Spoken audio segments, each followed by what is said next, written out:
सद्गुरुनाथ गुरुपतेश्वर महाराज की जय। जगन्नाथ महाराज की जय। ಪ್ರತಿ ವರ್ಷದಂತೆ ನಮ್ಮ ಗ್ರಾಮದಲ್ಲಿ ಸದ್ಗುರುಗಳ ಸ್ಮರಣಾರ್ಥ ಸಪ್ತಾಹ ಕಾರ್ಯಕ್ರಮ ಸಮರ್ಥ ರಾಮದಾಸ್ ಮಹಾರಾಜರ ದಾಸಬೋಧದ ನಿರೂಪಣ ಮನಪ್ರಮ ನಿರೂಪಣೆ ಮಾಡಿದಾರ. ಇದೆಲ್ಲ ವೇದಿಕೆಯಾಗಿದ್ದಂಥ ಗುರುಬಂಧುಗಳು ಸಾಕಷ್ಟು ಅನುಭವದ ಮಾತುಗಳನ್ನು ಹೇಳಿದ್ದಾರೆ. ಸಂಪ್ರದಾಯ ಗುರು ಪರಂಪರೆ, ಈ ಸಂಪ್ರದಾಯವನ್ನ ಬಾಬು ಸಾಹೇಬ್ ಮಹಾರಾಜರು ಕಟ್ಟಿದರು. ಗಿರಿಮಲ್ಲೇಶ್ವರ ಮಹಾರಾಜರಂತವರ ಅಪಾರವಾಗಿ ಇದನ್ನು ಬೆಳೆಸಿದರು. ಅವತಾರಿ ಪುರುಷ ಮಾಧವಾನಂದ ಪ್ರಭುಜಿಯವರು ಅಂತವರು ಸಂಪ್ರದಾಯ ಬೆಳೆಸೋದಷ್ಟೇ ಅಲ್ಲ, ದೇಶದ ಸ್ವತಂತ್ರ ಆಂದೋಲನವನ್ನು ಧುಮುಕಿದರು, ದೇಶಕ್ಕೆ ಸ್ವತಂತ್ರ ತಂದು ಕೊಟ್ಟರು. ಹೀಗೆ ಈ ಒಂದು ಗುರು ಪರಂಪರೆಯಲ್ಲಿ ಮಾನವ ಮಹಾಮಾನವ ದೇವಮಾನವ ಮನುಷ್ಯನು ಪ್ರಾಪಂಚಿಕ ಜೀವನದಲ್ಲಿ ಆತಲ್ಲ ನಾನು ನನ್ನದು ಈ ಒಂದು ಜಂಜಾಟದಲ್ಲಿ ನಾವು ಯಾರು ಎದುರಿಸಲಾಗಿ ಹುಟ್ಟು ಬಂದು ಏನು ಮಾಡಬೇಕಾಗಿತ್ತು ಅನ್ನೋದನ್ನ ಮರೆತು ಬಿಟ್ಟಿವಿ. ಯಾಕಂದ್ರೆ ನಮಗೆ ಅವ್ರ ಜ್ಞಾನಿಗಳು ಹೇಳ್ತಾರ, ಗುರು ಉಪದೇಶ, ಸತ್ಸಂಗ, ಅಧ್ಯಾತ್ಮದ ಚಿಂತನೆ, ಜೀವನ ಮುಕ್ತಿ ಅನ್ನುವಂಥ ಒಂದು ಐತಿದ್ರ. ಪ್ರತಿಯೊಬ್ಬರು ಅದನ್ನು ಮಾಡಿ ಜೀವನ ಮುಕ್ತರಾಗಬೇಕು. ಯಾಕಂದ್ರೆ ಪುನರಪಿ ಜನನಂ ಪುನರಪಿ ಮರಣಂ, ಈ ಜನನ ಮರಣದ ಬಾಧೆಯನ್ನು ಕಳ್ಕೊಳ್ಬೇಕು ಅಂತಂದ್ರೆ ಅದು ಅಧ್ಯಾತ್ಮದಿಂದ ಮಾತ್ರ ಶಕ್ಯ ಐತಿ. ಯಾಕಂದ್ರೆ ಪ್ರಪಂಚ ಸಂಪತ್ತು ಯಾವುದೂ ಶಾಶ್ವತವಾದದ್ದಲ್ಲ. ರಾಜ ಅಕ್ಕನ, ಅಧಿಕಾರಿ ಅಕ್ಕನ, ಶ್ರೀಮಂತ ಅಕ್ಕನ, ಇದು ಏರುಪೇರುಗಳಿದ್ದದ. ಬಡವನ ಅಕ್ಕನ, ಶ್ರೀಮಂತಗನ ಅಕ್ಕನ. ಯಾಕಂದ್ರೆ ಒಂದು ಊರೊಳಗ ಒಬ್ಬ ಅತ್ಯಂತ ಬಡತನ ಪರಿಸ್ಥಿತಿ ಮನೆಯೊಳಗ ತಿನ್ನಾಕ ಊಟ ಕೂಡಿಸಿರ್ಲಾರಂತ ಒಂದು ಜೋಪಡಿ ಒಳಗೆ ಜೀವನ ಮಾಡ್ತಿದ್ರು. ಗೃಹಣ್ಣ ಅಂತ ಆದ್ರೆ ಸಾತ್ವಿಕ ಜೀವಗಳಿದ್ರು. ಮಹಾತ್ಮರು, ಸಂತರು, ಶರಣರನ್ನ ಸತ್ಕರಿಸಾಗಲಿ, ಪ್ರಸಾದ ಮಾಡಿಸೋದಾಗಲಿ, ಹಿಂಗೆಲ್ಲ ನಡೆದ ಸಮಾಜದೊಳಗ ಜ್ಞಾನಿಗಳು, ಮಹಾತ್ಮರು ಎಷ್ಟು ದಯಾಳುಗಳಿರ್ತಾರೆ. ಆಗ ಅದು ಹೇಳ್ತಾರೆ ಜ್ಞಾನಿಗಳು, ಅವರು ಮಾರುವೇಷದ ಮಹಾಪುರುಷರು ಹೋಗಿಸಿಂದ ಸನ್ಯಾಸಿ ಧಾರಣ ಮಾಡ್ಕೊಂಡು ಹೋಗಿ ಭವತಿ ಭಿಕ್ಷಾಂದಿ ಅಂದ್ರೆ ಭವತಿ ಭಿಕ್ಷಾಂದಿ ಅಂತ ಕೇಳಿದ್ರೆ ಅವ್ರ ಮನೆಯೊಳಗೆ 2 ದಿವಸ ಇಟ್ಲ ಅವರೇ ಉಪವಾಸಿದ್ರು. ಏನೂ ತಿನ್ನಾಕಿಟ್ಟಿದ್ದಿಲ್ಲ. ಏನು ಹಾಕೋದು ಗುರುಗಳು ಎಷ್ಟು ವಿಚಾರ ಮಾಡಿದ್ರು, ಏನೂ ಇಲ್ಲ ಅನ್ನೋದು ತಪ್ಪಾಕೈತಿ. ಗುರುಗಳು ಮುಂದೆ ಬಂದು ಕೈ ಮುಕೊಂಡಿತ್ತು. ಅವ್ರ ಗುರುಗಳು ಗೊತ್ತಾಗ್ತದೆ, ಇವ್ರ ಪರಿಸ್ಥಿತಿ ಗೊತ್ತಾಗಿ ಅವ್ರ ಗುರುಗಳು ಮುಂದೆ ಕೈ ಮುಕೊಂಡಿತ್ತು. ನಮ್ಮ ಮನೆಯೊಳಗೆ ಹಿಂಗೈತಿ ಪರಿಸ್ಥಿತಿ, ಏನಿಲ್ಲ. ಅದಕ್ಕೂ ನಾವು ಹೇಳು, ನಮ್ಮ ಖಾರ ಅರಿ ಕಲ್ಲಿನೊಳಗೆ ಅದಕ್ಕೊಂದು ಖಾರ ಹತ್ತೈತಿ, ಅದನ್ನು ನನಗೆ ದಾನ ಮಾಡುತ್ತೆ ಹೇಳು. ಅದನ್ನು ತಂದು ಅವ್ರ ಅಂಗೈಯಾಗಿ ಸ್ವೀಕಾರ ಮಾಡಿ ತೃಪ್ತ ಅವರು. ದೇವ್ರು ನೀವು ಚಲೋ ಮಾಡ್ಲಿಪ್ಪ ಅಂತ ಆಶೀರ್ವಾದ ಮಾಡ್ಕೊಂಡು ಹೋಗ್ಬಿಟ್ರು ಅವರು. ಮನುಷ್ಯ ಎಷ್ಟು ಸೂಕ್ಷ್ಮವಾಗಿ ಯಾವ ಸಮಯದೊಳಗೆ ಭಕ್ತಿಯೊಳಗೆ ತಲ್ಲಿನತೆ ಇದ್ದಂಥ ಒಂದು ಕುಟುಂಬ, ಆಮೇಲೆ ಅವ್ರ ಗುರುಗಳು ಹೋದ್ರು ಹಳ್ಳಿ ನೋಡಿದ್ರಾಗನ ಆ ಖಾರ ಅರಿ ಕಲ್ಲಿನಿತ್ತು ಅದೆಲ್ಲ ಬಂಗಾರ ಆಗಿಬಿಟ್ಟಿದ್ದು. ಗುರುಗಳ ಆಶೀರ್ವಾದ ಅವ್ನು ಚಲೋ ಆಗ್ಲಿಪ್ಪ ಅಂತ ಹೇಳಿ ಆಶೀರ್ವಾದ ಮಾಡಿ ಹೋಗಿದ್ರು. ಆ ಖಾರ ಅರಿ ಕಲ್ಲ ಎಲ್ಲಾನು ಬಂಗಾರ ಆಗಿಬಿಟ್ಟು ಅದನ್ನ ಮಾರಿದ, ಒಂದು 10 ಎಕರೆ ಹೊಲ ತಗೊಂಡ, ಮತ್ತೆ ಗಳಿಸಿದ ಅರಮನೆ ಅಂತ ಮನೆ ಕಟ್ಟಿದ. ಮಕ್ಕಳು ಮೊಮ್ಮಕ್ಕಳು ಪ್ರಪಂಚ ಭಾಳ ದೊಡ್ಡದು. ಆ ಊರಾಗ ದೊಡ್ಡ ಶ್ರೀಮಂತ ಮನೆತನ ಆಗಿಬಿಟ್ಟು ಅವಾಗ ಪರಮಾತ್ಮನಿಗೆ ನಮ್ಗೆ ಕೊಡೋದು ಗೊತ್ತೈತಿ, ಏನು ಇಲ್ಲದಂಗೆ ಮಾಡೋದು ಗೊತ್ತೈತಿ. ನಾವು ಸಾಕಷ್ಟು ಮನೆತನಗಳು ನೋಡಿದ್ವಿ. ನಾವು 100 ಎಕರೆ 200 ಎಕರೆ ಜಮೀನು ಇದ್ದವ್ರು ಸಹಿತ ಕಡೆ ಲಾಸ್ಟಿಗೆ ಬಂದು ಅವ್ರನ್ನ ಊರಾಗ ಪಟ್ಟಿ ಮಾಡಿ ಮಣ್ಣು ಕೊಡೋನು ನೋಡಿದ್ವಿ. 100 ಎಕರೆ ಜಮೀನು ಇದ್ದಾವೆ ಅಂತ ಅತ್ಯಂತ ರಾಜ ವೈಭೋಗವನ್ನು ಭವಿಷ್ಯದವರು ಸಹಿತ ಅಂತ ಪರಿಸ್ಥಿತಿ ಬಂದದ್ದು ಈ ಭೂಮಿ ಮ್ಯಾಗ ನೋಡೋದಕ್ಕೆ ಇನ್ನೂ ಇತ್ತು. ಇನ್ನಾದರೂ ಅದ ನಡೀತೈತಿ. ಮೊನ್ನೆ ಒಂದು ಈ ಕಡೆ ಬೆಳಗಾವಿ ಜಿಲ್ಲೆಯೊಳಗೆ ಒಂದು ಘಟನೆ. ಯಾಕಂದ್ರೆ ಅವ ಬ್ಯಾಂಕ್ ಮ್ಯಾನೇಜರ್ ದೊಡ್ಡ ಸಂಪತ್ತು ಗಳಿಸಿದ ಒಂದು 50 ಎಕರೆ ಜಮೀನು ಮಾಡಿದ್ದ. ಬ್ಯಾಂಕ್ ಹಿಂಗೆಲ್ಲ ಉದ್ಯೋಗ ಮಾಡಿ ಕೋಟಿಗಟ್ಟೆ ಆಸ್ತಿ ಮಾಡಿದ್ದ, ಎಲ್ಲ ಮಾಡಿದ್ದ. ಅವ್ನ ಮಕ್ಕಳನ್ನ ಶಾಲೆ ಕಲಿಸಿದ. 2-3 ಮಂದಿ ಇಂಜಿನಿಯರ್ಗಳು, ಮಗಳು, ಹಿಂಗೆಲ್ಲರೂ ಅವರ ವಿದೇಶಕ್ಕೆ ಹೋಗ್ಬಿಟ್ರು. ಅವ್ರೇನು ವಿದೇಶದ ರುಚಿ ಹೆಚ್ಚವ್ರು ಹೊರಗಿನ ದೇಶದಾಗ ರೊಕ್ಕ ಗಳಿಸೋದು, ಹೊಳೆ ಊರಿಗೆ ಬರಲಿಲ್ಲ. ಮುಂದೆ ಅವನ ಸಂರಕ್ಷಣೆ ಏನು ಬಿಸಾಕ್ದು, ಅವನು ಮುಪ್ಪಾವಸ್ಥೆ ಕಾಲ ಬಿಟ್ಟು ಅವ್ ಯಾರು ಊಟ ಕೊಡೋರು ಬೇಕಿಲ್ಲ. ಯಾಕಂದ್ರೆ ಸಂಪತ್ತು ಇದ್ರೆ ಏನು ಮಾಡೋದು, ಮನೆ ಮಾಡಿ ಹಾಕೋರು ಬೇಕಲ್ಲ. ಭಾಳ ಮಂದಿ ಈ ಪರಿಸ್ಥಿತಿ ಐತಿ ಜಗತ್ತಿನೊಳಗೆ. ನಾವು ಯಾರು ಹೇಳ್ಕೊಳ್ಳೋದ್ರ ಆವರಿಸೋದು ಅಂಥ ಪರಿಸ್ಥಿತಿ. ಹಿಂಗಾಗಿ ಕೊನೆಗೆ ಅವೆಲ್ಲೋ ಯಾರು ಆರೋಗ್ಯ ಕೆಟ್ಟು ದವಾಖಾನೆ ಹಾಕಿದ್ರು. ಅವ್ರ ಕಡೆಯಿಂದೆಲ್ಲ ಫೋನ್ ನಂಬರ್ ತೊಗೊಂಡು ಅವ್ರ ಮಕ್ಕಳಿಗೆಲ್ಲ ಫೋನ್ ಹಚ್ಚಿದ್ರು. ಅವ್ರು ಹೇಳಿದ್ರು ನಮಗೆ ಬರಕ್ಕೆ ಸೌಡಿಲ್ಲ, ಅಲ್ಲೇ ಸತ್ತಂದ್ರೆ ನೀವು ಮಾಡಿಕೊಡ್ರಿ ಹಿಂಗೆ ಫೋನ್ನ ಹೇಳಿದ್ರು. ಅವ್ರ ಸಲುವಾಗಿ ತ್ಯಾಗ ಮಾಡಿದ್ದಾವ. ಯಾರ ಸಲುವಾಗಿ ಮಾಡಿಬಿಟ್ಟೆಲ್ಲ ಸಂಪತ್ತು ಗಳಿಸು, ಯಾರ ಸಲುವಾಗಿ ಮಾಡಿದ್ದ? ಮಕ್ಕಳ ಶಿಕ್ಷಣ ಎದುರು ಸಲುವಾಗಿ ಕೊಟ್ಟಿದ್ದ. ನನ್ನ ಮಕ್ಕಳು ದೊಡ್ಡವರಾಗಲಿ, ನಾ ಚಲೋ ಆಗಿಬೋದು, ನನ್ನ ಆನಂದದಿಂದ ನೋಡ್ಕೊಂಡು ಹೋಗ್ಲಿ ತಾವು ಪ್ರಯತ್ನ ಮಾಡಿದ್ದ ಹೊರತಾಗಿ ಅವನು ಬಂದು ಒದಗಿದ ಕಾಲ ಹೆಂಗಪ್ಪ ಅಂತಂದ್ರೆ ಅವನ ಅಂಕು ಸಂಸ್ಕಾರಕ್ಕೆ ಬೆಂಕಿ ಇಡಕ್ಕೆ ಸಹಿತ ಯಾರು ಮನೆಗೆ ನಾವು. ಯಾಕಂದ್ರೆ ಕಾಣದ ಕಂಡರಿ ವಿಪರೀತ ತಾಳ ಮೆಟ್ಟ ಕದಲ ಬದಲಾಗುತ್ತೆ. ಇಂಥ ಒಂದು ನಡೆದಂಥ ಘಟನೆಗಳು ಎಲ್ಲ ಕಥೆಯಲ್ಲ ಇವು. ಚಿಕ್ಕೋಡಿ ಸೈಡ್ ಕೆಲವೊಂದು ಹಳ್ಳಿಯೊಳಗೆ ಆದಂಥ ಘಟನೆಗಳೆಲ್ಲ. ಹಿಂಗಾಗಿ ಕೊನೆಗೆ ನಾವು ಸತ್ತ ನಂತರ ಸರ್ಕಾರದವರು ಅವರು ಕೂತ್ಕೊಂಡು 4 ರೂಪಾಯಿ ಪಟ್ಟಿ ಮಾಡಿ ಆಸ್ತಿ ಇದ್ರೆ ಏನು ಮಾಡೋದು, ಯಾರು ಮಾಡೋರು ಬೇಕಲ್ಲ, ಎಲ್ಲ ಅಲ್ಲೇದೆಲ್ಲ ಬಿಟ್ಟು ಹೋಗಿಬಿಟ್ಟತ್ತು. ಹಿಂಗೆ ಎಲ್ಲರೂ ಎಲ್ಲ ಒಂದು ದಿವಸ ಎಲ್ಲ ಬಿಟ್ಟು ಹೋಗೋದೈತಿ.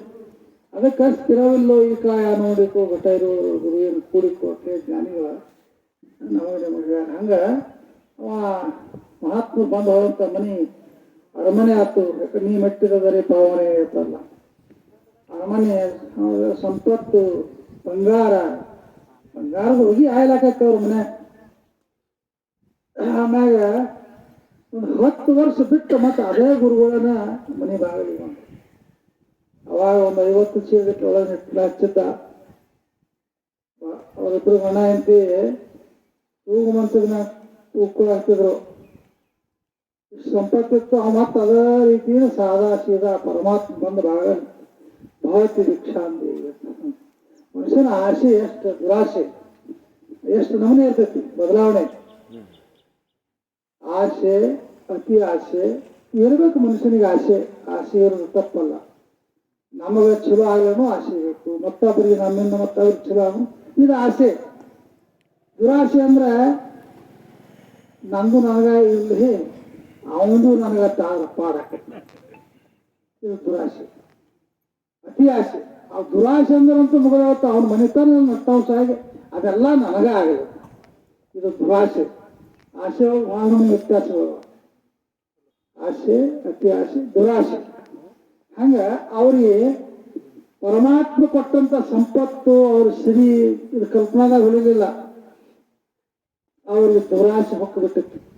ಅವನಲ್ಲಿ ಗಂಡ ಸಾತ್ವಿಕ ಹೃದಯ ಅಥವಾ ಇಂಥ ಪುರಾಣ ಪ್ರವಚನದ ಯಾಕೆ ನಾವು ಬಂದು ಕುಂಡಿರ್ಬೇಕು, ಇಂಥ ಒಂದು ತಿಳ್ಕೊಂಡು ಮನುಷ್ಯ ಬದುಕಲಕ್ಕೆ ಶಕ್ಯತಿ. ಮಹಾತ್ಮರ ಸಂತರ ದರ್ಶನ ಏನಪ್ಪಾ ಅಂತಂದ್ರೆ ಹೇಳ್ತಾರೆ, ಸಂತ ದರ್ಶನ ಹಾಲಾದ ಪತ್ಮನಾಭ ಜೋಡಿಯಲ್ಲ. ಸಂತರ ದರ್ಶನ ಯಾಕಂದ್ರೆ ನಮ್ಮನ್ನ ಜೀವನದಲ್ಲಿ ಸಾಕಷ್ಟು ಬದಲಾವಣೆ ಕಾಣಕ್ಕೆ ಶಕ್ಯತೆ, ಜೀವನದಲ್ಲಿ ಸುಖಿಯಾಗಿ ಬಾಳುವಂಥ ಸನ್ಮಾರ್ಗ ಹಿಡಿಲಕ್ಕೆ ಶಕ್ಯತೆ. ಯಾಕಂದ್ರೆ ನೋಡ್ರಿ ಎಷ್ಟೋ ಮಂದಿ ಮೊನ್ನೆ ಅಲ್ಲಿ ಕೆಲವೊಂದು ನಮ್ಮ ಗೋಕಾಕ್ ತಾಲೂಕ ಮನುಷ್ಯ, ಕುರುಬರು ಪ್ರತ್ಯೇಕ ಮನುಷ್ಯ, ಮನೆಯೊಳಗೆ ಶ್ರೀಮಂತಿಕೆ ಎಲ್ಲ ಅನುಕೂಲ ಇತ್ತು. ಅವಾಗ ಗುರುಗಳು ಭೇಟಿ ಅವರು ಉಪದೇಶ ಕೊಟ್ಟರು. ಊರು ಇಂತಾನೆ ಎಲ್ಲಾನು ಮಾಡ್ತಿದ್ದವ. ಕೊನೆಗೆ ಅಲ್ಲೊಂದು ಆಶ್ರಮ, ಒಂದು ಸಾನು ಒಂದು ಗುಡಿಸಲ, ಒಂದು ಹಂಚಿನ ಮನೆ ಹಾಕಿ ಆಶ್ರಮ ಕಟ್ಟಿಕೊಟ್ಟಿದ್ರು. ಅವನ ಇಚ್ಛಾ, ಅವನ ಪುರಾಣ ದೇವ್ರ ಮಾಲಾವನ ಪ್ರಭುಗಳ ಶಿಷ್ಯ. ಪುರಾಣ ಕೇಳಿ ಏನು ಬದಲಾವಣೆ ಆದ ಮನೇನ ಬಿಟ್ಟವ. ಅಲ್ಲೇ ಬಂದು ಉಳಿದು ದಿನ ನೆತ್ತಿನಿ ಭಜನೆ ಮಾಡೋದು, ಧ್ಯಾನ ಮಾಡೋದು, ಭಜನೆ ಮನೆಯವ್ರು ತಂದು ಕೊಟ್ಟು ಊಟ ಮಾಡೋದು, ನನಗೆ ಉಪವಾಸ ಮಾಡ್ಕೊಳ್ಳೋದು. ಹಿಂಗಾಗಿ ಮುಂದೆ ಅವನ ಊರಲ್ಲೆಲ್ಲ ಕೂಡ ಅವ್ನು ದಿನ ಊಟ ಉಪಚಾರ ವ್ಯವಸ್ಥೆ ಅವನು. ಹಿಂಗಾಗಿ ಅವನ ಮನಸ್ಸು ಅವ್ನು ಬರೀ ಅವ್ನು ಏನು ಮಾಡ್ತದಪ್ಪ ಅಂದ್ರೆ ಭಜನೆ ಧ್ಯಾನ. ಅವನಿದ್ದಕ್ಕೆ ಯಾರು ಏನು ಬೇಡ್ಕೋತಾರೆ ಏನು ಹತ್ತಾರೆ ಅದು ಆಗೋದು ಅಂತ ಶಕ್ತಿಯನ್ನು ಗಳಿಸಿದ ಸಾಮಾನ್ಯ ಮನುಷ್ಯ. ಒಂದು ಪ್ರಪಂಚದಲ್ಲಿದ್ದಂಥ ಮನುಷ್ಯನಿಗೆ ಎಷ್ಟು ಬದಲಾವಣೆ. ನಂಬಿ ಕೆಟ್ಟವರಿಲ್ಲೋ ರಂಗಯ್ಯ ನಿಮ್ಮ ನಂಬಲಾರೆ ಕೆಟ್ಟ. ಗುರುವಿನ ನಂಬಿರ್ಬೇಕ ನಮ್ಮ ಅಂಥ ಸನ್ಮಾರ್ಗಗಳು ಸಿಗತ್ತ. ಯಾಕೆ ಇದನ್ನೆಲ್ಲ ಈ ಪ್ರಪಂಚದೊಳಗೆ ಇಂಥ ಆಧ್ಯಾತ್ಮಿಕ ಒಂದು ಚಿಂತನೆ ಮಾಡುವಂಥ ಒಂದು ಆಶ್ರಮಗಳು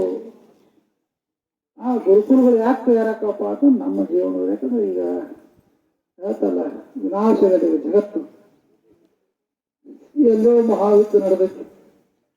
3ನೇ ಮಹಾಯುದ್ಧದ ಒಂದು ಅದಕ್ಕೆ ಆದಿ ಈಗ ಶುರು ಆಗೈತಿ, ಅಂತ್ಯ ಯಾವಾಗ ಆಕೈತಿ ಗೊತ್ತಿಲ್ಲ. ಅವ್ರು ಹೇಳ್ತಾರ ಇರಾನ್ ಅವರು ಹಿಂಗೆ ಒಂದು ವರ್ಷ ಅಲ್ಲ 4-5 ವರ್ಷ ಯುದ್ಧ ಮಾಡುವಷ್ಟು ಶಸ್ತ್ರಾಸ್ತ್ರ ನಮ್ಮ ತೆಗೆದವ್ರು. ನಮ್ಮದು ಸಣ್ಣ ರಾಷ್ಟ್ರ ಇದ್ರು ಸಹಿತ ನಿಮ್ದು ಬೇಕಾದಂಥ ದೊಡ್ಡ ಈಗ ನಿನ್ನಿನ ದಿವಸ ಉಲ್ಟಾ ಅಮೇರಿಕನ್ ಮ್ಯಾಗ ದಾಳಿ ಮಾಡಿದ್ರೆ ಕೆಲವೊಂದು ಏರ್ಪೋರ್ಟ್, ವಿಮಾನ ನಿಲ್ದಾಣಗಳು, ಮಹತ್ವದ ಹಾಸ್ಪಿಟ್ಲ್ಗಳು, ಮಿಲಿಟ್ರಿ ಏರಿಯಾಗಳ ಮ್ಯಾಗ ದಾಳಿ ಮಾಡಿಬಿಟ್ಟಾರ ಇರಾನ್. ಇವ್ರ ಮ್ಯಾಗ ಏನು ಬರೇ ಒಂದು ಮನುಷ್ಯನ ಹೊಯ್ದಾಟದ ಎದ್ರ ಸಲಾಗಿ ನಾ ದೊಡ್ಡವ ಅನ್ಕೊಳ್ಳೋ ಸಲಾಗಿ ನಾ ದೊಡ್ಡವನ್ ಇಷ್ಟು ಸಲಾಗಿ ಅಲ್ಲಿ ಇದ್ದು ಸಲಾಗಿ ಹಿಂಗೆ ಗುರುಗಳು ಮನೆ ಭಾಗದಾಗ ಬಂದಿತ್ತು. ಮತ್ತು ಅವ್ರು ಅಂದ್ರೆ ಅವ್ರು ಗೊತ್ತ ಹೇಳಿದ್ರೆ ಬಿಡಿ ನಮ್ಮ ದಗದ ಏನಿತ್ತು ಗುರುಗಳು ದಗದ ಭಗವತಿ ಭಿಕ್ಷಾ ಅಂದಿ ಮತ್ತೆ ಭಿಕ್ಷಾ ಹೇಳಿದ್ರು. ಅವರು ಅವ ಗೊತ್ತ ಹಿಡಿದಿದ್ದವ ನಮ್ಮ ಗುರುಗಳು ಇವರು 10 ವರ್ಷದಿಂದ ನಮ್ಮ ಮನೆಗೆ ಬಂದಿದ್ರು, ನಮ್ಮನ್ನು ಉದ್ಧಾರ ಮಾಡಿದವರು. ಇವ್ರ ಗುರ್ತ ಹಿಡಿದು 7 ದಿನ ಹೋಗ್ಬೇಕಿದ್ದ ಆಕೆ ಹಿಂದೆ ಅಂಗಿ ಹಿಡಿದು ಜಗತ್ತ ಜಗ್ಗಿ ಕುಂಡಿಸ್ಬಿಟ್ಲೈತಿ. ಏನು ಹೊಂಟಿರುತ್ತೆ ಅವರ ಇನ್ನು ದಯಪಾಲಿಸಿದ ಅವರ ಗುರುಗಳು ಹೋಗಿ ನಮಸ್ಕಾರ ಮಾಡಿ ಒಳಗೆ ಕರ್ಕೊಂಡ್ಬಂದಾರ. ಅವ್ರು ಭಾಳ ಪೂಜೆ ಮಾಡತ್ತ ಅವ ಅಂತಿದ್ದ ಹುಚ್ಚಿ ಅನ್ಲಕ್ಕೆ ತೆರಿ ಕೆಟ್ಟತ್ತಿನಿಂದ ಇದೆಲ್ಲ ಆಗ್ಬೇಕಾರ ಏನೇನಾಗೈತಿ ಗೊತ್ತೈತೇನೆ ಏನಾಗೈತಿ ಅಷ್ಟೇ. ನಾವು ಅವರ ನಮ್ಮ ಮನೆ ಭಾಗದಲ್ಲಿ ಬಂದಿದ್ರು 10 ವರ್ಷದಿಂದ. ಅವರ ಭಿಕ್ಷಾಂದೇವಿ ಅಂದ್ರೆ ನಮ್ಮ ಮನ್ಯಾಗ ಏನಿಲ್ರಿ ಅಂದ್ವಿ ನಾವು. ಇದನ್ನೆಲ್ಲ ಕೊಟ್ಟ ಈಗ ಐತೈತಿ ಒಳಗೆ ಕರ್ಕೊಂಬಂದ್ರೆ ಮತ್ತೆ ಕೊಡ್ತಾರೆ. ನಾವು ಹೆಚ್ಚಿಗೆ ನಾವು ಈಗ ನಾವೇನು ಅಂದ್ರೆ ಮತ್ತೆ ಹಂಗೆ ಇದ್ರಿ ಹೋಗೋದು. 50 ಚೀಲ ಕಾಳು ಹೊತ್ತಿದ್ದ ಒಳಗೆ ಮನ್ಯಾಗ ಬಂಗಾರ ಹೋಗಿ ಆಯ್ತಿತ್ತು. ಮೃಷ್ಟಾನ ಅಡಿಗೆ ತಯಾರು ಮಾಡಿದ್ರ. ನಮ್ಮ ಮನ್ಯಾಗ ಏನಿಲ್ರಿಪ್ಪ ನಮ್ಮ ಪರಿಸ್ಥಿತಿ ನಾಜೂಕ್ ಐತಿ ಅಂತ ಹೋಗಿ ಇಬ್ರು ಕುಡ್ಗಾನೆ ಐತಿ ಕಲಿಸು ಇನ್ನೊಂದೇವಿ ಇದು ಹಚ್ಚಿದ್ರು ಹುಚ್ಚಿ ಇಬ್ರು ಕೂಡ ಕೈ ಮುಗಿದ್ರು. ನಮ್ಮ ಮನ್ಯಾಗ ಏನಿಲ್ರಿ ಅಂದ ಕೂಡಲೇ ಇಲ್ಲದಂಗೆ ಆಗತ್ತೆ ಆಶೀರ್ವಾದ ಮಾಡಿ ಏನೂ ಇಲ್ಲದಂಗೆ ಆಗತ್ತೆ ಆಶೀರ್ವಾದ ಮಾಡಿದ ಹೋಗ್ಬಿಟ್ಟ. ಮನುಷ್ಯನ ಪ್ರಸಂಗ ಬರ್ತಾವ ಗಂಡಾಂತರಗಳು ಏನೋ ಬಂದು ದವಾಖಾನೆ ಗೊತ್ತು ಅದತ್ತು ಗೊತ್ತು, ಮಕ್ಕಳು ಸತ್ರು, ಮೊಮ್ಮಕ್ಕಳು ಸತ್ರು, ಕಡಿಕ ಹೊಲ ಮರುವಂಥ ಪರಿಸ್ಥಿತಿ ಬತ್ತು. ಎಲ್ಲ ಆಸ್ತಿ ಕಳ್ಕೊಂಡು ಕಡಿಕೊಂಡು ಹಳಿದೊಂದು ಹುಡುಸಲ್ದಾಗ ಹೋಗಿ ಆ ಮನಿ ಸಹಿತ ಮಾರಿ ಯುದ್ಧಕ್ಕೆ ತಂಗ ಆಗ್ಬೋದು. ಎದ್ರ ಸಲಾಗಿ ಗುರುವಿನ ತಿರಸ್ಕಾರ ಮಾಡಿದ್ರ ಸಲಾಗಿ. ಒಂದು ತುತ್ತು ಅನ್ನ ಕೊಟ್ಟಿದ್ರೆ ಪರಮಾತ್ಮನೇ ಅವನ ಗುರುವಿಗೆ ಇವ್ರ ಮನೆಗೆ ಸದಾ ಕಾಲ ನೀನು ವಂಶನ ಉದ್ಧಾರ ಮಾಡಿ ಹೋಗ್ಕನಪ್ಪ ಒಂದು ಮಾತು ಅಂದ್ರೆ ಮುಗಿದು ಹೋಗ್ತಿದ್ರು ಗುರು. ನಮ್ಮಲ್ಲಿ ಅಂತ ಭಾವನೆಗಳು ಬರಲಿಲ್ಲ. ಏನು ಇಲ್ಲ ಅನ್ನೋದಕ್ಕೆ ಏನು ಇಲ್ಲದಂಗೆ ಆಗಲತ್ತ ಅವನು ಆಶೀರ್ವಾದ ಮಾಡಿದ. ಹಂಗೆ ನಮ್ಮ ಜೀವನದಲ್ಲೇ ಅಧ್ಯಾತ್ಮದ ಒಂದು ಮಹತ್ವ, ಅಧ್ಯಾತ್ಮದ ಚಿಂತನೆ ನಾವೆಲ್ಲರೂ ಅದನ್ನ ಆಲಿಸ್ಬೇಕಾಗೈತೆ. ಒಂದು ಪ್ರಪಂಚ ಮತ್ತು ಪರಮಾರ್ಥ. ಈ ಪ್ರಪಂಚದೊಳಗೆ ಏನು ಮಾಡಿದ್ರು ಎಲ್ಲ ಕೊನೆಗೆ ಒಂದು ದಿವಸ ಎಲ್ಲ ಜೀರೋ.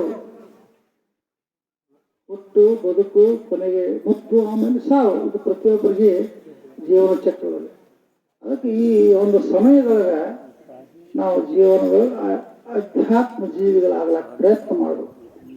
ಜ್ಞಾನಿಗಳ ಸಂತರ ಸಂಘ ಮಾಡಕ್ಕೆ ಕಲಿಬೇಕು. ಮಹಾತ್ಮರ ಒಡನಾಟ ಮಾಡಬೇಕು. ತಿಳಿತೈತೆ ನಮಗೆಲ್ಲ. ಸ್ವಲ್ಪ ಸಾಧನ ಮಾಡಬೇಕು, ಭಜನೆ ಮಾಡಬೇಕು, ಉಪಾಸನೆ ಮಾಡಬೇಕು. ಈ ಕೆಲವೊಂದು ಕಡೆ ನೋಡಿ ಯಾಕೆ ಕೆಲವೊಂದು ಪೂಜೆ ನೋಡಿ ಮಹಾರಾಷ್ಟ್ರ ಒಂದು ಊರು ಅಲ್ಲಿ ದಿನಾಲು ಅಲ್ಲಿ ಹೆಂಗೆ ಸಂಸ್ಕಾರ ಬೆಳೆಸ್ಕೊಂಡಾರು. ಮುಂಜಾನೆ ಬೆಳಗಿನ ಜಾವ 4-5 ಗಂಟೆ ಕಾಕಳಕ್ಕೆ ಶುರು ಆತಂದ್ರೆ ಅವರು ಮನ್ಯಾಗಿನ ಹುಡುಗರು ತಾವು ಯಾವ್ದು ಓಡೋಡಿ ಬರ್ತಾರೆ. ಸಂಸ್ಕಾರ ಹಂಗೆ ಕಲಿಸ್ಬಿಟ್ಟಾರೆ. ಸಣ್ಣ ಸಣ್ಣ ಮಕ್ಕಳಿಗೆ ಅವು ಒಂದು ತಾಳ ಹಿಡ್ಕೊಂಡು ಓಡೇ ಮನ್ಯಾಗ ಎಲ್ಲ ಸಜ್ಜೆ ಇಟ್ಕೊಂಡಾರ ಸಂಸ್ಕಾರ ಹಂಗ ರಾತ್ರಿ ಬಾರ ಆದಂಗೆ ಮಾಡ್ತಕ್ಕ ಮನ್ಯಾಗ ಊಟ ಮಾಡಂಗ ಹಿಂಗೆ ಸಂಸ್ಕಾರ ಕಟ್ಕೊಂಡಿರ್ತಾವ. ಅದರಿಂದ ಅವ್ರಿಗೆ ಕೋಟ್ಯಾಧೀಶರಾಗ್ಯಾರ. ಪ್ರತಿಯೊಬ್ಬರು 10-20 ಎಕರೆ ದ್ರಾಕ್ಷಿ ಹೋದ ನಮ್ಮ ಮನ್ಯಾಗ ಒಬ್ಬರು ವ್ಯಸನಿಕರಿಲ್ಲ. ಯಾಕಂತಂದ್ರ ಸಂಸ್ಕಾರ. ದಿನಾಲು ಮುಂಜಾನೆ ಸಂಜೆ ಭಜನೆ ನಿಯಮ ಹಿಂಗೆ ಮಾಡೋದ್ರಿಂದ ಅಧ್ಯಾತ್ಮದ ಬಳಿಕೆ ನಾವು ಜೀವನ ಮುಕ್ತ ಆಗ್ಲಕ್ಕೆ ಶಕ್ಯ ಐತಿ. ಅದರಿಂದ ಪ್ರಪಂಚ ಅನ್ನೋದು ಬಹಳ ಸೂಕ್ಷ್ಮ ಐತಿ. ಪ್ರಪಂಚದೊಳಗ ನಾವೆಲ್ಲ ಹೇಳ್ತೀವಿ, ನನಗೆ ನಮ್ಮ ತಂದೆ ತಾಯಿ ನನ್ನ ಮ್ಯಾಗ ಪ್ರೇಮ, ನನ್ನ ಮಗ ಬಹಳ ಚಲೋ, ನಾನು ನಾವೇ ಬರಲಿಲ್ಲ, ಮನೆಗೆ ಬರಲಿಲ್ಲ, ಊಟ ಮಾಡಂಗಿಲ್ಲ, ನೀರು ಕುಡಿಯಂಗಿಲ್ಲ, ನಾನು ಸೊಲಾಗ ಪ್ರಾಣ ಕೊಡಕ್ಕೆ ತಯಾರಯ್ಯವು ನಾವು ಹೇಳ್ತೀವಿ. ಪ್ರಾಪಂಚಿಕ ಜೀವನದೊಳಗೆ ಬರ್ತೈತಿ ಎಲ್ಲ. ಅವಾಗ ಒಂದು ಆಶ್ರಮ ಇತ್ತು, ಗಿರೀಶ ಆಶ್ರಮ. ಆಶ್ರಮದೊಳಗೆ ಒಬ್ಬರು ಗುರುಗಳಿದ್ರು. ಆ ಊರೊಳಗೆ ಒಬ್ಬ ಸಣ್ಣ ಬಾಲಕ, ಒಂದು 8 ವರ್ಷದ ಬಾಲಕ ಗುರುಗಳ ಕೂಗ್ತಿದ್ದ, ಸಾಧನೆ ಮಾಡ್ತಿದ್ದ, ಗುರು ಮಾಡ್ತಿದ್ದ. ಕೊನೆಗೆ ದೊಡ್ಡ ಮಾದ ಅವರು ತಾಯಿ ತಂದೆದವರು ಮದುವೆ ಮಾಡಿದ್ರು.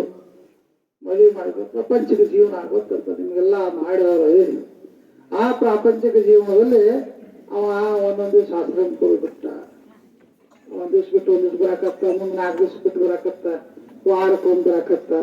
ಆ ಬಂದಾಗ ಗುರುಗಳು ಕೇಳ್ತಾರ, ಯಾಕಪ್ಪ ಹಿಂಗೆ ಯಾಕೆ ಮಾಡತ್ತೀವಿ? ಕಾಯಂ ಬರುವಂತ ಮನುಷ್ಯ ಹಿಂಗ ಯಾಕೆ ಬರುವಲ್ಲ? ಇಲ್ರಿ ಪ್ರಪಂಚದ ಒತ್ತಡ ಭಾಳ್ರಿ, ನಿಮ್ಗೆ ಹೆಂಗೆ ಗೊತ್ತಾಕತ್ರಿ? ಅದ ಅವ್ರಿಗೆ ಗುರುಗಳಿಗೆ ಉತ್ತರ ಕೊಡ್ತೇವೆ. ನೀವೇನು ತಿಳಿಸಿ ಪ್ರಪಂಚದ ನಾವು ದಿನಾಲು ಅದನ್ನು ಮಾಡಬೇಕು, ಇದನ್ನು ಮಾಡ್ಬೇಕು, ಹೊಲಕ್ಕೆ ಹೋಗ್ಬೇಕು, ನಾವು ತರಬೇಕು, ಪ್ರಾಣಿಗಳು ದನಗಳು ಮೇಯಿಸ್ಬೇಕು. ಆಮೇಲೆ ಅವ್ರ ಹೆಣ್ಮಕ್ಳು ನಮ್ಗೆ ಎಷ್ಟು ಕಾಳಜಿ ಮಾಡಿ, ಎಷ್ಟು ಅನ್ಯಾಯ ಪ್ರೇಮ ಅಂದ್ರೆ ನಾವು ಬರ್ತಕ್ಕ ಊಟ ಮಾಡಂಗಿಲ್ಲ, ನಾವು ಉಂಡ್ಬೇಕು, ಹಿಂಗೆಲ್ಲ ಏನೋ ವರ್ಣನೆ ಮಾಡಿ ಅಷ್ಟು ಚಲೋ. ಅದನ್ನೆಲ್ಲ ಅಷ್ಟು ಬೋದು ಅಷ್ಟು ಚಲೋ ಬೇಕು. ಗುರುಗಳು ಕೇಳ್ತದೆ ಏನು ಅವ್ರು ವರ್ಣನೆ ಮಾಡಕ್ಕೆ ಬರಾಗುತ್ತೆ ಅವ್ನು ಹೇಳ್ತಿದ್ದ. ಆತಪ್ಪ ಇದನ್ನ ಅದನ್ನ ಮಾಡು, ಆದ್ರೆ ಭಕ್ತಿ ಮಾರ್ಗದಿಂದ ದೂರ ಆಗ್ಬೇಡ, ಭಕ್ತಿ ಮಾಡ್ಕೋತ ಹೋಗೋದು ಗುರುಗಳು ಹಂಗೆ ಹೇಳ್ತಿದ್ರು. ಆ ಕೊನೆಗೆ ಒಂದು ತಿಂಗಳು ಬಿಟ್ಟು ಬರಾಕತ್ತ, 1.5 ತಿಂಗಳು ಬಿಟ್ಟು ಬರಾಕತ್ತ, 6 ತಿಂಗಳು ಬಿಟ್ಟು ಒಂದು ಮನೆಗೆ ಹಂಗೆ ಪ್ರಪಂಚದಾಗ ಹೆಂಗೆ ಮಕ್ಕಳ ಮರಿ ಆಗ್ಲಕತ್ತು, ಸಂಸಾರದ ಭಾಳ ನಾಡು ಹುಟ್ಟವ. ಅವಾಗ ಕೊನೆಗೆ ಒಂದು ಸಮಸ್ಯೆ ಮತ್ತೆ ಏನಾಯ್ತಂದ್ರೆ, ಗುರುಗಳು ಅಂದ್ರು ಇದೆಲ್ಲ ಶಾಶ್ವತವಾದ ಸುಖ ಇಲ್ಲಪ್ಪ, ಪ್ರಾಪಂಚಿಕ ಜೀವನ ಅನ್ನೋದು ಕ್ಷಣದ ಸುಖ. ಒಂದು ಬಿಸಿಲು ಗುದುರೆ ಇದ್ದಂಗ, ನೀರು ಜೊತೆ ಕಾಣ್ತೈತಿ, ಎಷ್ಟು ಓಡ್ರಿ ಮುಂದೆ ಬಿಸಿಲನ್ನ ಇರ್ತದೆ. ಬರ್ತಾಯಿ ಬಿಸಿಲಿನ ಛಲ ನೀರಿನ ಇರ್ಲಿಕ್ಕೆ ಕಾಣ್ತೈತಿ, ಅದ್ರಾಗ ಆನಂದ ಹುಡುಕಾಡ್ತಿರ್ತೈತಿ. ಆದ್ರಿಂದ ನೀವು ಒಂದು ಸ್ವಲ್ಪ ಸಣ್ಣ ಪರೀಕ್ಷೆ ಮಾಡು, ನಿನ್ನ ಮನ್ಯಾಗ ನಿನ್ನ ಹೆಂಡತಿ, ನಿನ್ನ ಮಕ್ಕಳು, ನಿನ್ನ ತಾಯಿ, ನಿನ್ನ ಮ್ಯಾಗ ಎಷ್ಟು ಪ್ರೇಮ ಅದ ಅನ್ನೋದು ಗೊತ್ತಾಗ್ತದೆ. ಅದನ್ನ ಏನು ಪರೀಕ್ಷೆ ಬೇಕಾದ ಹೇಳಿ, ಏನ್ ಬೇಕಾದ ನನ್ನ ಸಲುವಾಗಿ ಎಲ್ಲಾರು ಪ್ರಾಣ ಕೊಡಕ್ತೇವೆ. ಇದನ್ನ ನಾವು ಯಾಕಂದ್ರೆ ಹಂಗೆ ಅವಂದ ಮಾಯೆ ಅವನು ಅಷ್ಟು ಜೈಗ್ ಬಿಟ್ಟಿತ್ತು. ಗುರುಗಳು ಹೇಳಿದ್ರು, ಏನಿಲ್ಲ ನೀವು ಹೊಲಕ್ಕೆ ಹೋಗಿರ್ತೀವಿ, ಹೋಗ ಮೇವು ತೊಗೊಂಬೆಲ್ಲ ಕೆಲಸ ಮಾಡಿ, ನೀನು ಸ್ವಲ್ಪ ಜಳಕ ಮಾಡು, ಮನ್ಯಾಗ ನಡಮನ್ಯಾಗ ಬಂದು ನೀನು ಊಟ ಮಾಡೋಕೆ ಸಮಯ ಬರ್ತೈತಿಲ್ಲ. ಆ ಟೈಮ್ದಾಗ ಏನೋ ಸ್ವಲ್ಪ ಹೊಟ್ಟೆಯಾಗ ಸಣ್ಣ ಕಾಲ ಹಚ್ಚತೈತಿ, ಉಳ್ಳಾಡಿ ನಡಮನ್ಯಾಗ ಗಾತ ಬಿದ್ದು ಕಣ್ಣು ಸುಟ್ಟು ಬಿಡು, ಉಸುಲ ಕಟ್ ಮಾಡಿ ಹಂಗೆ ಮಾಡಿ ಕಣ್ಣುಗಳು ಮಾಡಿ ಬಿದ್ದು ಬಿಡು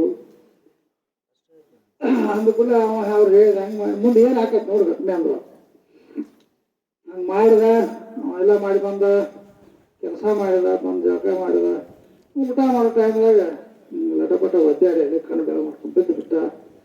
ಅವಾಗ ಅವ್ರನ್ನ ಕರ್ರಿ, ಇವ್ರನ್ನ ಕರ್ರಿ, ಡಾಕ್ಟರ್ ಬಂದು ನೋಡಿದ್ರೆ ಎಲ್ಲ ಚಲೋನ ಐತಲ್ಲ. ನಾವು ಡಾಕ್ಟರ್ ಎಲ್ಲ ನಾಡಿ ಎಲ್ಲ ಪರೀಕ್ಷೆ ಮಾಡಿ ನೋಡಿ ಎಲ್ಲರೂ ಬರೋಬರ ಐತಿರ, ಹಿಂಗ್ಯಾಕಾಗೈತಿ ನಮ್ಗೆ ತಿಳಿದ ಡಾಕ್ಟರ್ ಅಂದ.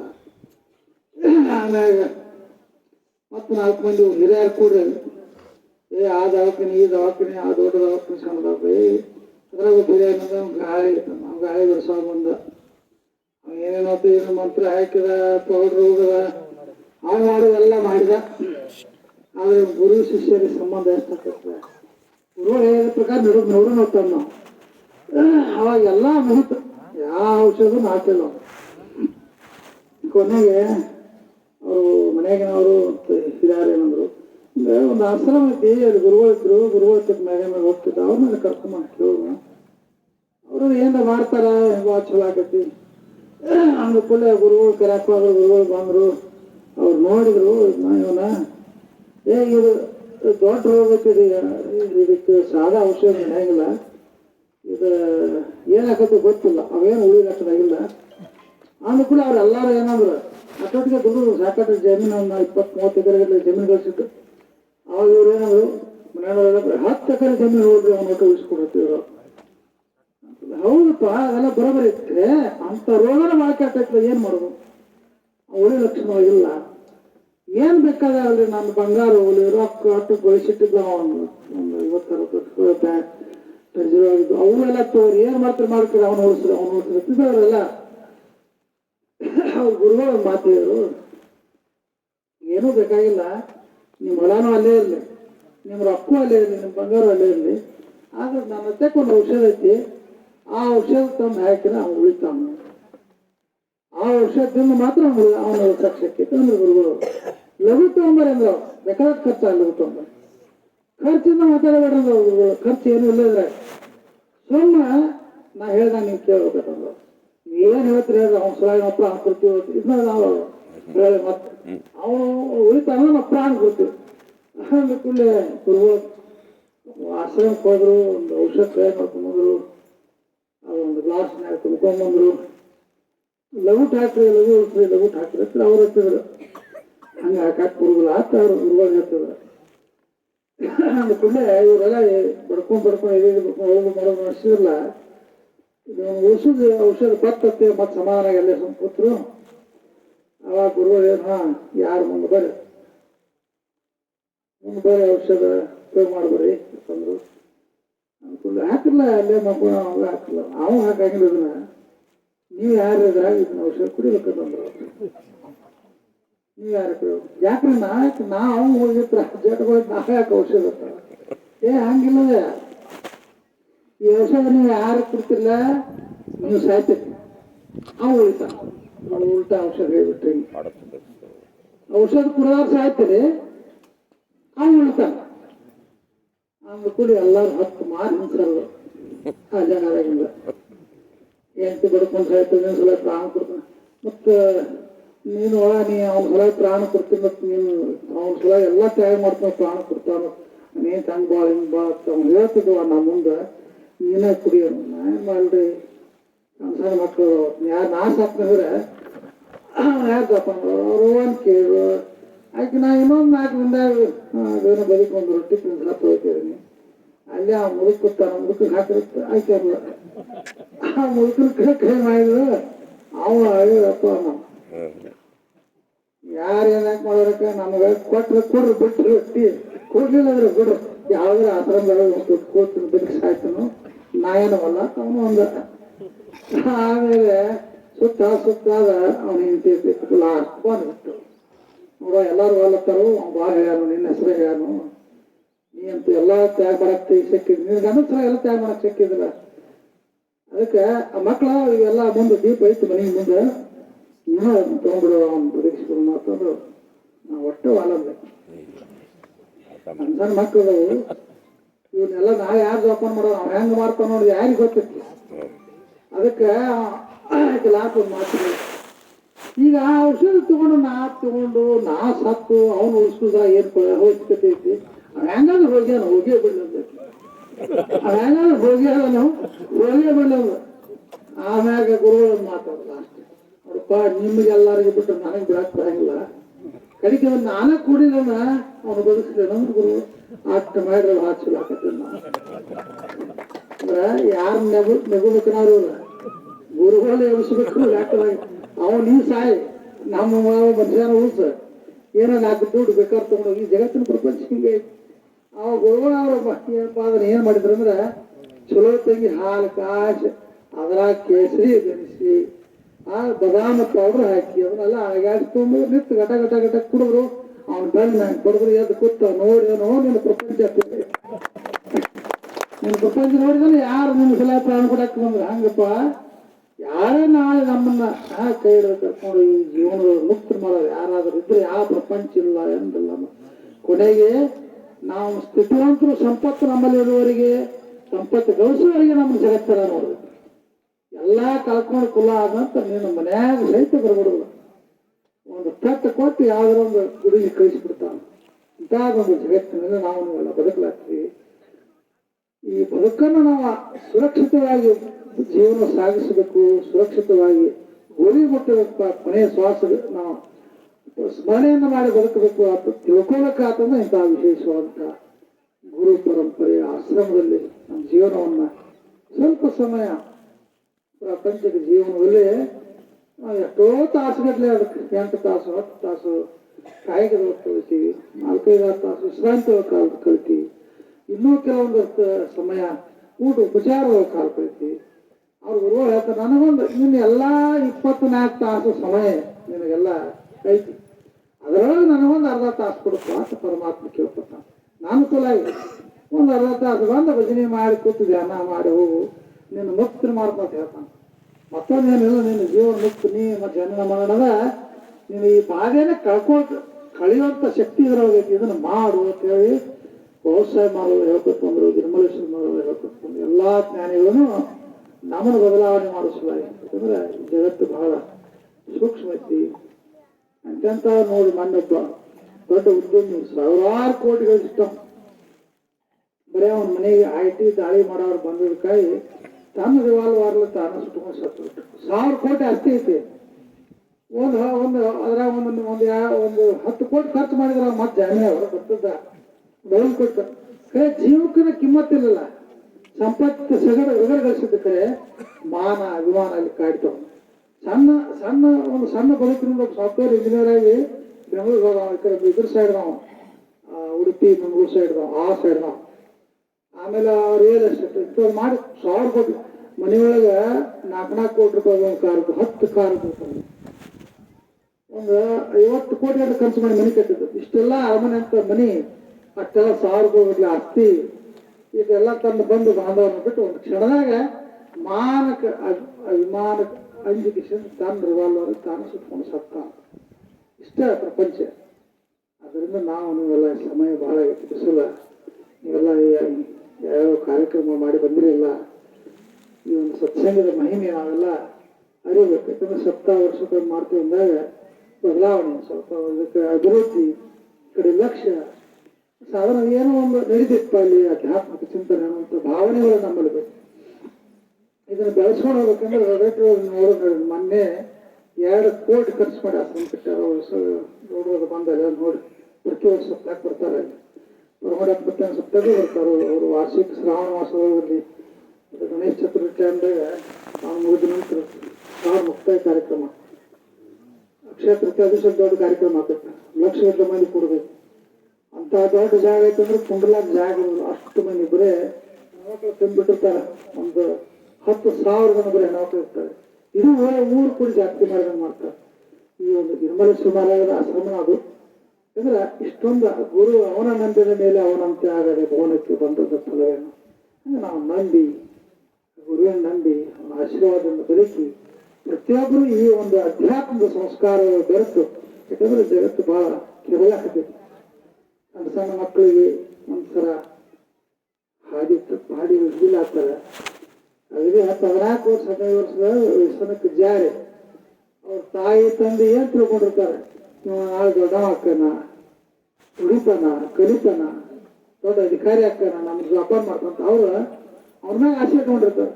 ಅವ್ರು ಸ್ವಲ್ಪ ದುಷ್ಟ ಜನರು ಕೂಡಿ ವ್ಯಸನ ತಗೊಂಡು ತನ್ನ ಆಸ್ತಿನೂ ಕಳ್ಕೊತಾನ, ತಾನು ಸಾಯ್ತಾನ. ಕಡಿಕ ತಾಯಿ ತಂದೆ ವಂಶಜರನ್ನೆಲ್ಲ ಅಧಿಕಾರಿಗಳನ್ನು ಮಾಡಿ ಹೋಗ್ಬಿಡ್ತಾನ. ಅವನಾಗ ಆಸೆ ಇಟ್ಟುಕೊಂಡು ಸಹಿತ ಎದರಿಂದಪ್ಪ ಅಂತಂದ್ರೆ ಒಂದು ಸಂಸ್ಕಾರದ ಕೊರತೆಯಿಂದ. ಅಂತ ಸಂಸ್ಕಾರಗಳು ನಾವು ಬೆಳಿಬೇಕಾತಂದ್ರೆ ಅಧ್ಯಾತ್ಮದ ಅವಶ್ಯಕತೆ ಬಹಳ ಐತಿ. ಆ ಒಂದು ಅಧ್ಯಾತ್ಮದಲ್ಲಿ ಬೆರೆತತ್ನಿ ಎಲ್ಲರೂ ಆ ಜೀವನ ಮುಕ್ತ ಆಗಲಿ ಅಂತ ಬೇಡಿಕೊಂಡು ನನ್ನ ಮಾತು. ಹೂ ಬೀಳ್ತಾವ, ದಯವಿಟ್ಟು ಕಾರ್ಯಕರ್ತರು ಹೂ ಕೊಡ್ರಿ.